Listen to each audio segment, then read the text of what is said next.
delicious. Preview. Jacob's cooking. Gumbo, the soul of Louisiana. This is swamp in a bowl. It is voodoo, because voodoo is a West African religion and European religion which have come together at a tragic time in our history through slaves and slavers living together in Louisiana. And that mixing of humanity is what makes gumbo, is what makes Louisiana cuisine, is what makes jazz and R&B, and it's what makes those sweaty, enchanted nights in that city.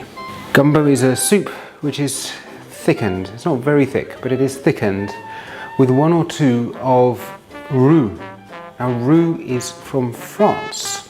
It's from Europe. It's a flour-based sauce. In Louisiana, they toast the flour in the oil, quite dark sometimes, more than the French would, but it's a French gift to Louisiana cuisine.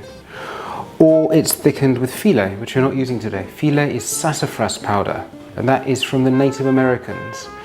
They too have an important part to play in American history. Of course, they were there first, but also in Louisiana culture. Or OKRA. Another word for okra is gumbo. It's where the word gumbo comes from. It's from West Africa, and this also thickens the soup. Today we're using roux and okra. You could use just one. We're going to use both. The process of making a gumbo is you make a stock, and the stock is the soul of the soup. I have one on here with a chicken carcass and some pieces of vegetables and the trimmings from this. Louisiana is a bit religious sometimes. They call this stuff Trinity. The Trinity is about 2 parts yellow or white onion to 1 part green bell pepper, always green, not red, and 1 part celery, or different ratios, but the point is it's onion, pepper and celery. To this one I have added a few cloves of garlic, chopped, a few bay leaves, and a couple of jalapenos, which to my mind qualify also as a green pepper. And what I'm going to do, and I'm going to show you how to do, is I'm going to get my ingredients together. I'm then going to brown the chicken. I'm then going to make a roux by frying flour in oil, and I'm going to make it reasonably dark, and then the vegetables go into the roux and it does something amazing. And then the sausage goes in the roux, the stock goes in, chicken goes in, bubble, bubble, bubble, gently, gently, slow cooking like a swamp, murkily bubbling away. And then the okra goes in and the shrimp will go in at the end, just to finish. So I've got a few bits of prep left to do. I'm going to chop my sausage. This sausage is one that I made. It's andouille, which is a Cajun sausage with a Creole name. The name comes from the French, andouille.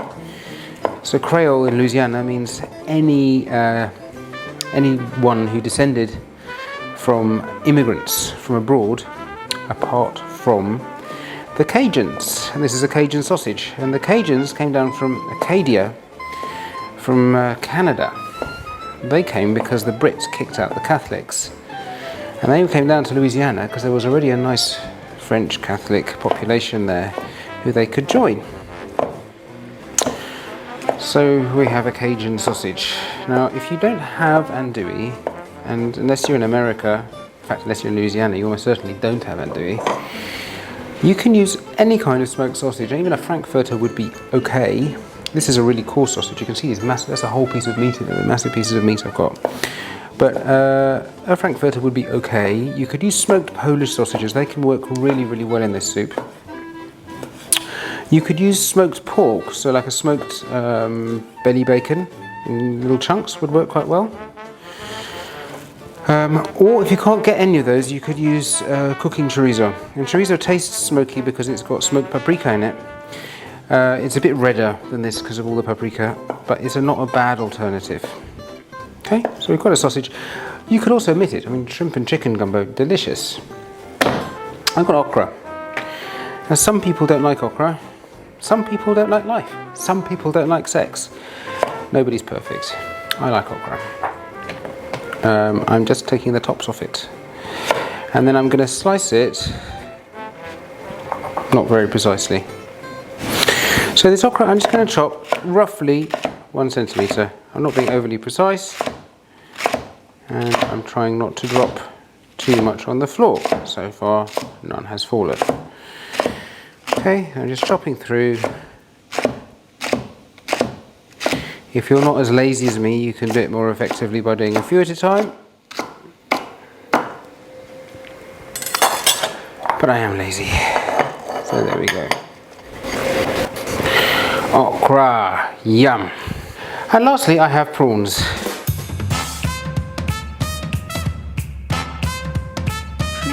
You know, I'm lazy when it doesn't make a difference. But don't be so lazy as to buy ready peeled prawn tails, because then you'll miss out on all the good taste which is in the shell.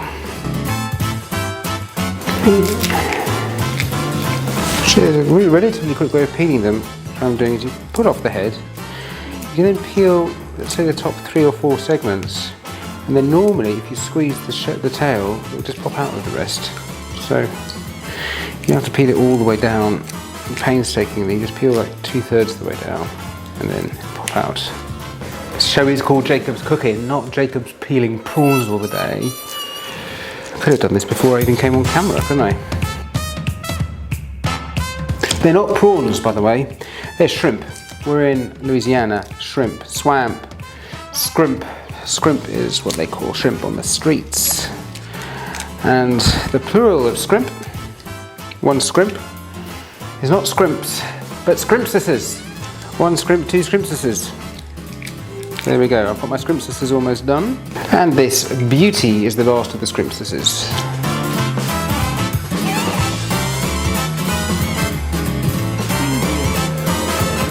And that already smells good and seafoody. And I'm going to vein the shrimp. And veining the shrimp, it's not so much for the poo line, although it is nice to get that out. But the main reason I'm doing this is so that when I cook them later, they'll butterfly open and curl. If you have less prawns for any reason, you can make them go further by cutting all the way through, and then you get 2 halves, and those curl up beautifully in the soup. You've had enough of me talking to you about scrimps and scrimpsuses and voodoo and Louisiana and mystery and magic and all the peoples of the world in one pot, because that is what this dish is. This is a dish of unity. That's what Louisiana is. It's people who've come together for so long that they've forgotten who they were and they've become something new. And that new thing, that Creole, that mixture of people, is what life is about and what togetherness is about, and why coronavirus is the worst thing in the world, because it creates distance between people, as does that Trump. And instead we all want to come together and hold hands and be as one. And to be as one, we are as though the gumbo. Right, I'm just going to show you my chicken. I'm going to quickly season the chicken. So I've got some salt, good amount of salt on all sides of the chicken. And I'm going to dust it with flour.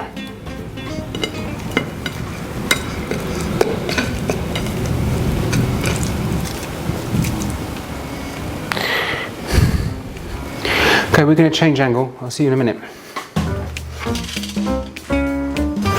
So I'm going to start by browning my chicken. Pan warm, bit of oil. It's about 25 ml.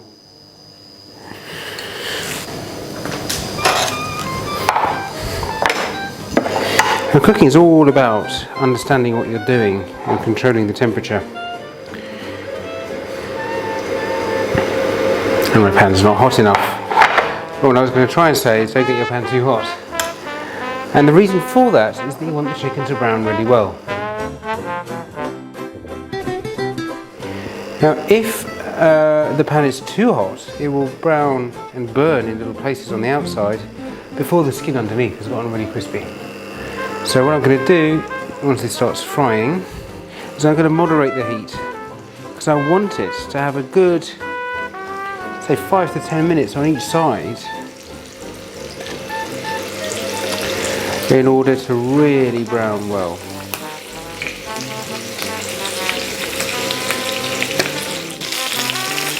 The chicken's nicely browned.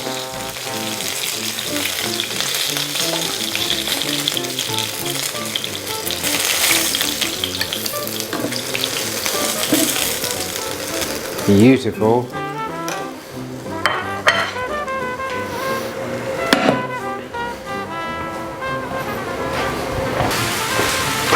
And I'm going to make my gumbo, and it's almost such a cliche in Louisiana that it's a joke now. Every recipe there begins. First you make a roux. So we're going to make a roux first. I'm going to take some oil. This is 100 ml of oil. And some flour. It's 100 grams of plain flour.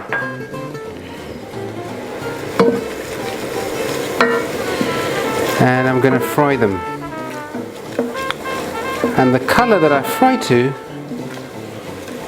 is going to be the character of the gumbo. Now, this is kind of like a risotto in that you don't have to stir absolutely every second, but you want to keep on stirring almost all the time. So in French parlance, that's a roux, but in Louisiana parlance, that ain't no roux. We're going to fry it until it's at least the colour of peanut butter. That would be a relatively pale roux. Or we could fry it to the colour of milk chocolate. That would be like a medium roux. Or the colour not of dark chocolate, but of melted dark chocolate. You know how dark chocolate gets a bit paler. And that might take a good 20 minutes.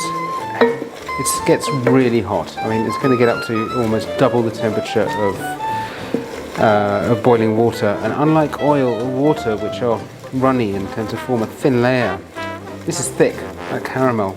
So if it burns you, it's very hot and it will stick in a lump and it will cause a serious burn. So you want to make sure not to splash, you want to make sure this is out of reach of children. You don't want to be afraid of it, but you want to treat it with respect. But I'm going to go dark, and just because I'm going to go darker doesn't mean that you have to. You can stop here and you'll have a really lovely gumbo. And for my gumbo today, that's as far as I'm going to take it.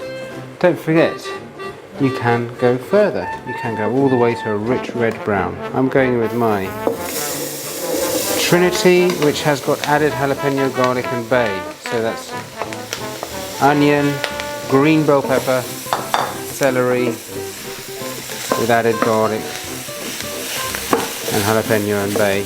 You can see the roux seizes up, yeah? So the roux has immediately stopped browning and it goes thick. I'm going to give it a good pinch of salt because it can take it, and just watch what happens to this as it cooks. Yeah, keep an eye, you're going to see something miraculous. One of the miracles that's going to happen is, I don't know if you noticed, everything that goes into this is bright green peppers, bright green celery, white onions, green jalapeno, and it all becomes murky and dark and together. The other thing that's going to happen is the roux has seized up, yeah, has made this kind of a bit of a solid thing.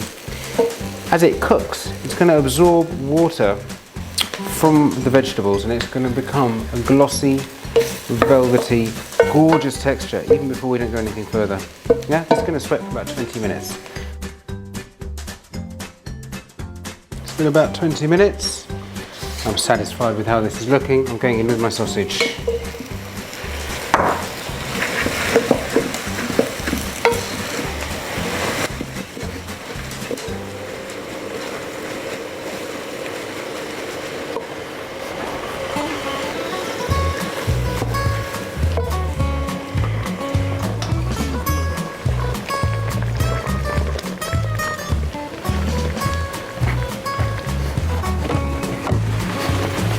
And then it's in with the hot stock. Start with that much, I can always add more. And that smells to me of gumbo already.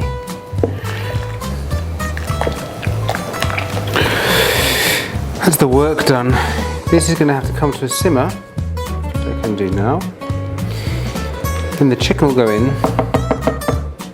And it'll simmer away quite happily, quite slowly.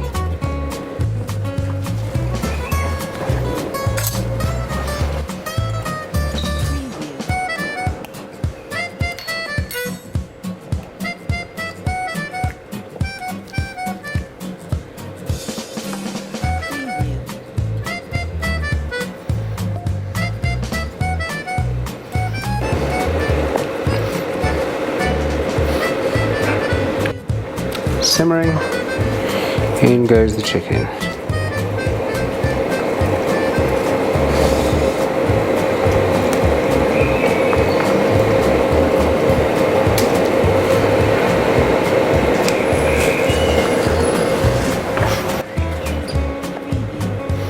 We're going to leave that to simmer for about 30 minutes until the chicken is starting to think about getting tender.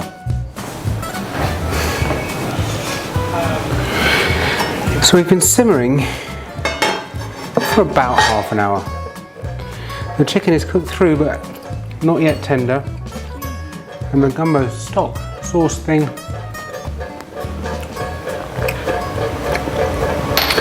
is so rich and hearty and voluptuous. But we're not done yet.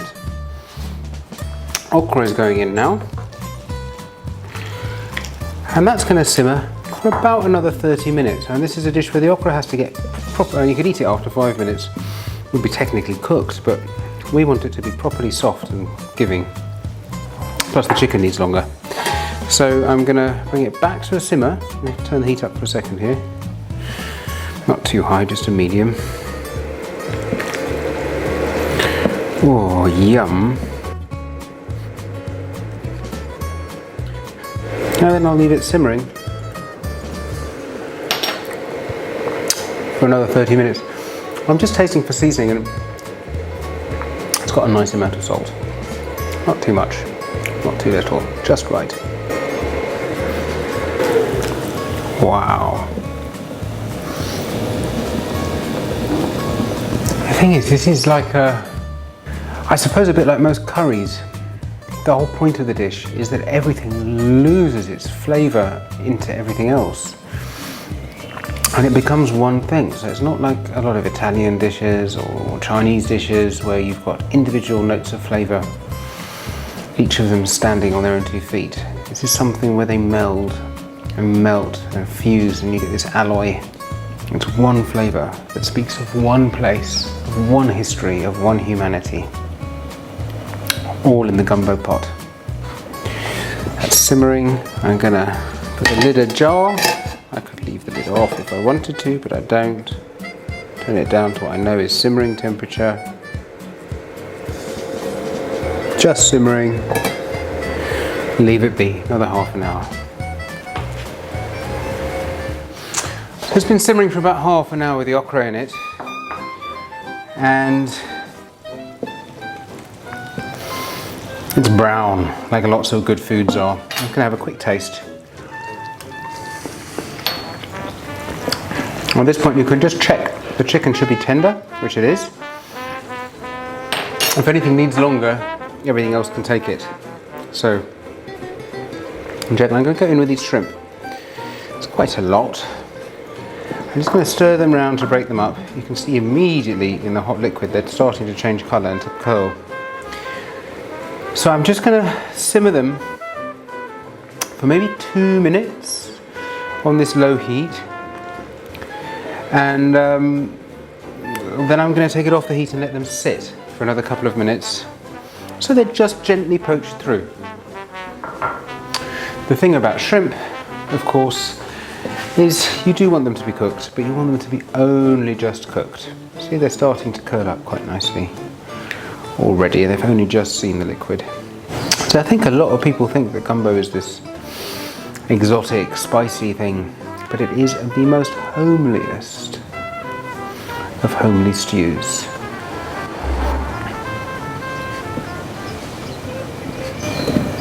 Poetry. Slow cooking for cultures that took a couple of 100 years to grow together.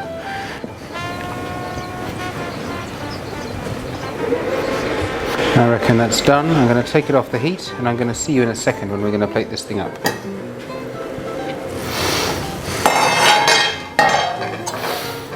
So there's our gumbo, and I think some people believe that gumbo is a rice dish,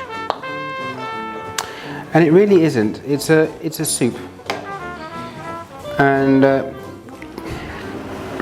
with one exception, with the kind of Lenten version, it's a soup which also has some protein in it, chicken or shrimp or oyster or duck, sausage, and the rice is a garnish. So just like a couple of spoonfuls of rice on the top, like that, and a bit of spring onion, and this is kind of like a ubiquitous garnish in Louisiana, and you have your dish. So there we go, gumbo.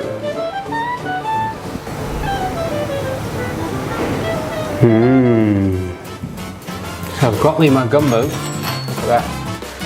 Looks delicious. And I'm going to taste it and I'm going to tell you what it tastes of.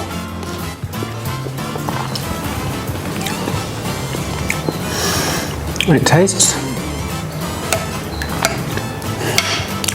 of gumbo. It tastes of a history of people in the deep south. People brought over by hope and by force, running from something, running to something, heading up together, and really what's kind of like the port town of the world, and learning from each other and being together, and each adding a bit of themselves to the gumbo pot. Gumbo is the opposite of distancing. It's the opposite of segregation. It's all the flavours, all the colours, all melded into one. Wholesome, hearty unity.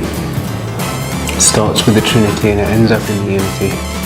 Gumbo's #1.